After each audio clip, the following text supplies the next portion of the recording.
Welcome to Australian Crime Stories. Follow us on your listening platform and social media to stay up to date. You can also join the Ned Kelly Gang for early access to ad-free episodes and exclusive content.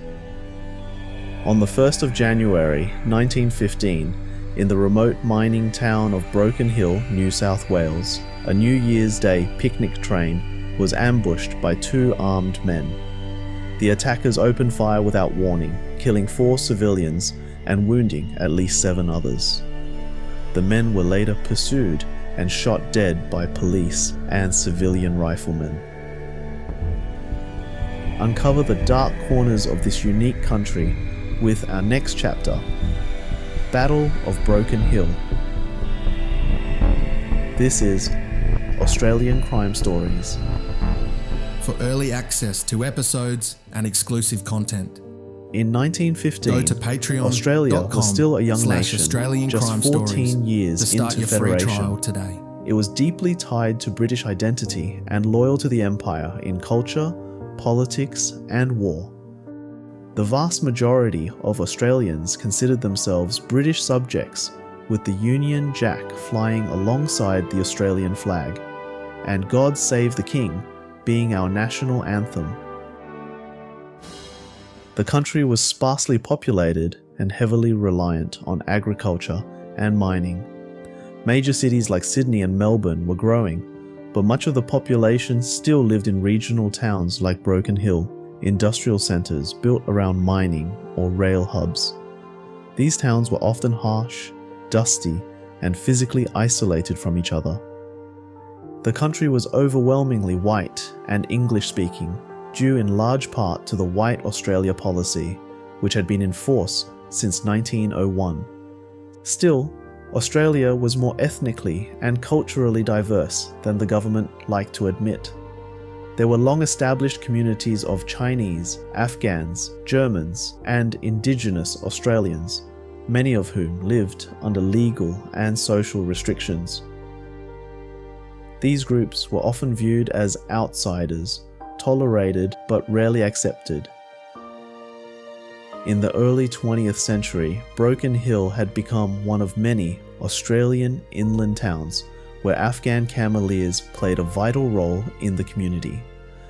Despite the name, the term Afghan was a broad label. Many were not ethnically Afghan at all. They were brought to Australia between the 1860s and early 1900s, primarily to work as camel handlers and transporters in the arid interior. Broken Hill, a booming mining town, was geographically isolated and surrounded by harsh desert country. Cameleers were essential to transporting supplies, equipment, and mail to and from the town and nearby mining and pastoral stations. By 1915, there were approximately 30 to 40 Muslim Cameleers living in Broken Hill. Most were middle-aged or older, with many having been in Australia for decades. While they rarely brought families, they formed small communities around their camel camps on the outskirts of town. They built places of worship, most notably the Broken Hill Mosque, constructed in 1887, and believed to be the oldest surviving mosque in New South Wales. It was made of corrugated iron and timber, and it remains standing today as a heritage site. The Cameleers followed Islamic customs, celebrated religious holidays, and maintained contact with their home countries where possible. Some returned home after a working life in Australia. Others died here, buried in Muslim cemeteries such as the one in Broken Hill. Despite this, religious life in Australia was still heavily dominated by Christian denominations, primarily Anglican, Catholic, Methodist, and Presbyterian.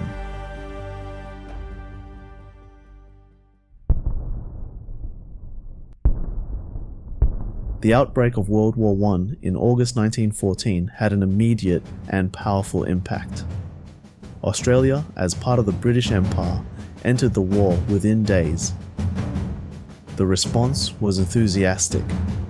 Recruitment centres were overwhelmed. Tens of thousands of young men volunteered to fight, swept up in a wave of patriotism and a belief that war would be a short, noble adventure. By early 1915, the first Australian troops had sailed for Egypt and were preparing to land on the Gallipoli Peninsula. The war was still abstract for most Australians. Letters and newspaper reports filtered in from overseas, but the conflict felt distant. There was no real expectation that violence would reach the home front. At the same time, wartime paranoia had begun to creep in. The government enacted new laws under the War Precautions Act, giving itself the power to censor the press, detain individuals without trial, and monitor enemy aliens. Germans, Austrians, and Turks, even those born in Australia, were viewed with suspicion, and many were forced to report regularly to police. In towns like Broken Hill, where people of German or Afghan descent had lived peacefully for decades, these tensions simmered just beneath the surface. The sense of national unity was strong, but it came with an unspoken message: to be truly Australian, you had to be British and white. Mullah Abdullah and Gul Badshah Mohammed were the two attackers. Mullah Abdullah was an elderly Afghan cameleer and religious figure who had lived in the Broken Hill area for many years. He was known within the local Muslim community as a spiritual leader and was involved in halal animal slaughter, a religious requirement for Islamic butchery. However, he did not have a license to slaughter animals under New South Wales law. As a result, he was repeatedly fined and publicly reprimanded by local health officials. These repeated penalties appear to have humiliated him and damaged his standing in the community. Gul Badshah Mohammed, the second man, was originally from what was then British India. He had previously served in the British Army but had fallen on hard times in Australia. At the time of the attack, he worked as an ice cream vendor and had no stable employment. He reportedly harbored resentment toward British authorities and colonial treatment, and was described by locals as eccentric and increasingly radical in his views. In November 1914, the Ottoman Empire formally joined the war on the side of the Central Powers, Germany and Austria-Hungary, and declared war against Britain and its allies. Shortly after, the Ottoman Sultan Caliph issued a call for global jihad against the Allied powers, urging Muslims around the world to rise up in support of the Ottoman cause.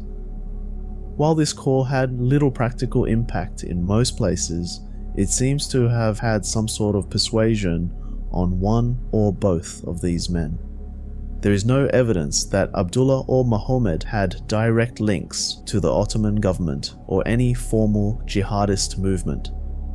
However, when their bodies were recovered after the attack, authorities found a note, believed to have been written by Mohammed, declaring that the attack was carried out in the name of the Sultan of Turkey and in defense of Islam. The full truth of their motivations, however, appears to have been mixed. Part religious conviction, part political protest, and part personal grievance.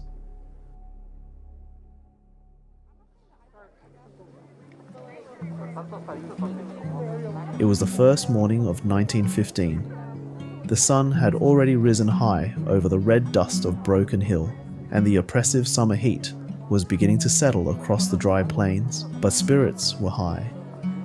New Year's Day was a chance to escape the harshness of outback life, at least for a little while. It was time for the annual Manchester Unity Order of Oddfellows picnic, a beloved local tradition. Whole families gathered at Sulphide Street Station, dressed in light linen and lace. More than 1,200 people, children clutching their parents' hands, men in shirt sleeves, women with parasols, boarded the wooden passenger carriages for the short ride to Silverton, a dusty mining township 12 kilometers away. The excursion train was made up of 6 carriages and a flatbed wagon, pulled by a steam engine that hissed and heaved as it rolled out of town. People sang songs, laughed, passed sandwiches and beer. One child carried a cricket bat. A small band had brought their instruments. No one imagined the horror that was about to unfold.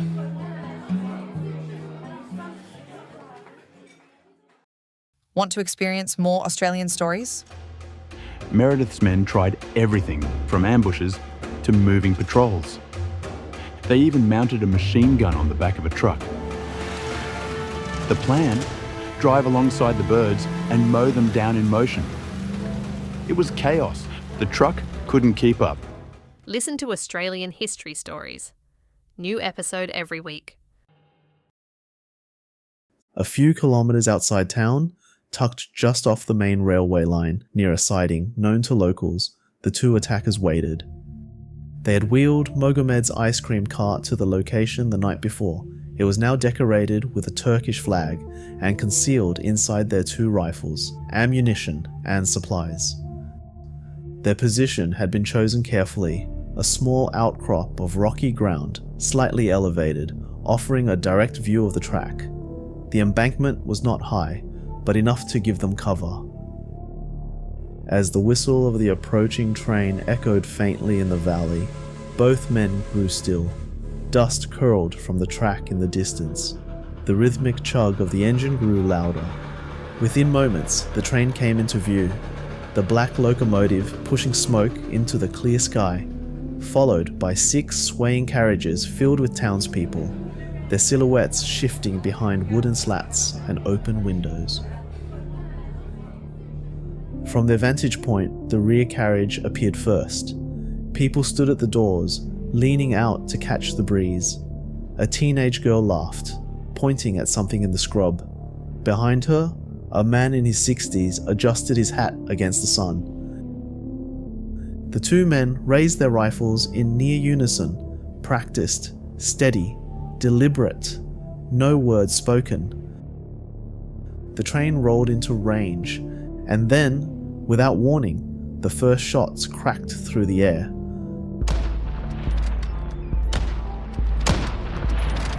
Al Makawi, just 17 years old, was struck in the abdomen. She died almost instantly, crumpling to the carriage floor. A moment later, William John Shaw, a 70-year-old retired engine driver, was killed with a bullet to the chest. Alfred Millard, a house painter in his 30s, tried to shield others and was fatally shot while ducking for cover.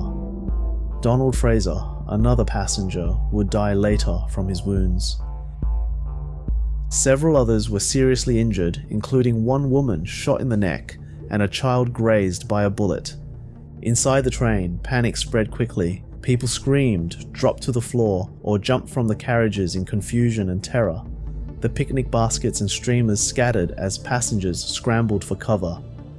The train guard, keeping his head, rushed to the engine and signaled the driver to keep going, pushing the train onward to Silverton, out of range. Behind them, the two attackers gathered their weapons and fled into the hills. They left the ice cream cart behind, still flying its flag. As they retreated into the rocky terrain west of Broken Hill, they continued to fire sporadically, trying to slow any pursuit. Back in town, news of the shooting spread like wildfire. Police were alerted. Armed members of the Volunteer Rifle Club, many of them experienced marksmen, gathered quickly. Broken Hill, like many rural towns, had a strong gun culture, and civilians were no strangers to firearms. By late morning, a posse of police, soldiers, and riflemen had assembled and begun the search. The attackers were eventually located near White Rocks Reserve on a rugged piece of ground near Cable Street. What followed was a prolonged exchange of gunfire, a standoff in the blazing heat, with bullets echoing across the barren scrubland. Constable Robert Mills, one of the first officers on the scene, was shot in the thigh and carried away by comrades. He would later die from infection weeks after the incident. Eventually, the attackers were overpowered. Gul Mohammed was killed with a bullet to the head. Mullah Abdullah was brought down with multiple gunshots to the chest and legs. Their bodies were left sprawled among the stones, their weapons beside them. police recovered over 100 unused rounds of ammunition. The men had prepared for a battle they couldn't win. On Muhammad's corpse, authorities discovered a handwritten letter. In it, he claimed responsibility for the attack and wrote, I, Gul Badsha Muhammad, servant of the Sultan, have taken up arms against the enemies of Islam. I have suffered insults, cruelty, and wrongs from unbelievers who do not respect our faith or our people. The call of the Sultan has come. He is the commander of the faithful, and I am his soldier. We fight for our religion, for our caliph, and for honor. The time has come to strike. This is our jihad. Let the infidels take heed. We die for Islam, and we take revenge for every wrong. Allah is great. The world shall know what has been done here. The attack left 6 people dead, 4 civilians, plus Muhammad and Abdullah, and at least 7 more injured, though some estimates say the true number was higher. The term Battle of Broken Hill was coined not because the clash was equal, but because of the scale of the response, the rifles, the manhunt, and the image of war reaching a remote corner of Australia. But this was no military engagement. It was a brief, violent rupture. The immediate aftermath of the Battle of Broken Hill was one of shock, anger, and fear, not only in the town itself, but across the country. Broken Hill went into lockdown. Armed patrols were stationed throughout the area, and public gatherings were discouraged. Later that evening, tensions in Broken Hill escalated further. A mob of angry townspeople gathered outside the German Club, a community hall used by local residents of German ancestry.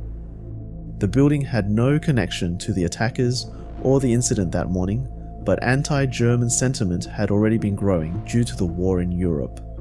The mob broke windows, vandalized the property, and ultimately set the building on fire. The hall burned to the ground. Despite the arson being widely known in the community, no one was arrested or charged. Authorities treated the event as a spontaneous act of patriotic anger. For Broken Hill's German-Australian community, it marked the beginning of open hostility and social exclusion, even though many had lived in the town peacefully for decades. The club was never rebuilt. The bodies of the attackers, Abdullah and Muhammad, were taken by police and examined. The question of what to do with the bodies became a deeply contentious issue. When local Afghan community members requested permission to bury the 2 men according to Islamic rites in the Broken Hill Muslim cemetery, they were denied. There was significant public hostility. Many townspeople felt the men did not deserve a religious burial at all, and some called for their remains to be burned or buried in a remote, unmarked location. Eventually, after some deliberation, authorities allowed the burial to proceed, but only under strict conditions. The funeral was to be conducted under police supervision, and the burial had to take place in unmarked graves at the far edge of the Muslim section of the cemetery.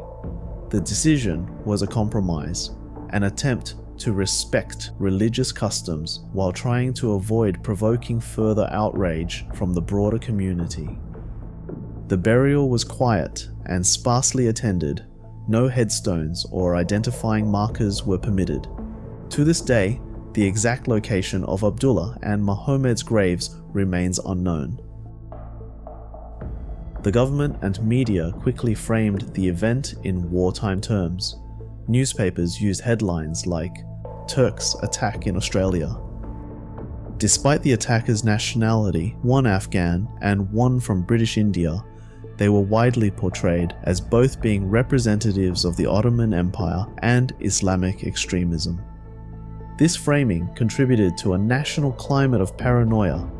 Calls grew louder to intern enemy aliens, particularly those from German or Middle Eastern backgrounds. The federal government responded by expanding internment operations, detaining hundreds of naturalized Germans and Austrians, even those with no evidence of disloyalty. In rural towns, Afghan cameleers faced a sharp rise in discrimination. Several lost contracts or were denied trade. Some moved to larger cities, while others isolated themselves further in the bush. Among the broader public, fear of internal threats became more entrenched. The idea that Australia could be attacked not just from abroad, but from within, contributed to tighter surveillance laws, more aggressive press censorship, and greater emphasis on racial unity and British loyalty. From a legal standpoint, the attack was classified as a criminal act, specifically murder and attempted murder. If the attackers had survived, they likely would have been charged with treason as well, due to the reference to the Sultan and the act occurring during wartime. Over time, the memory of the event faded. The train carriage that had been struck by gunfire was left unused for years and eventually dismantled. No memorial was erected. For many Australians, the Battle of Broken Hill became a footnote, significant but uncomfortable and not widely taught. In more recent years, historians have revisited the incident through the lens of colonial tension, racism, and the early experiences of Australia's Muslim population. Some argue it was an early example of lone wolf terrorism. Others point to the social alienation and systemic discrimination that likely contributed to the attackers' radicalization. Whatever the interpretation, the facts remain. 4 civilians were killed on a public holiday by Mullah Abdullah and Gul Badshah Mohammed. Thanks for listening to Australian Crime Stories. This has been Battle of Broken Hill. Coming next week, the Society Murders. A wealthy Melbourne couple found brutally murdered in their own home. Want more stories like this one? Listen to our new show, Australian History Stories, today. Don't forget to follow on your listening platform to stay up to date with weekly episodes. You can also support us by subscribing for the price of a coffee. You'll become part of the Ned Kelly gang and gain early access to ad-free episodes as well as exclusive content.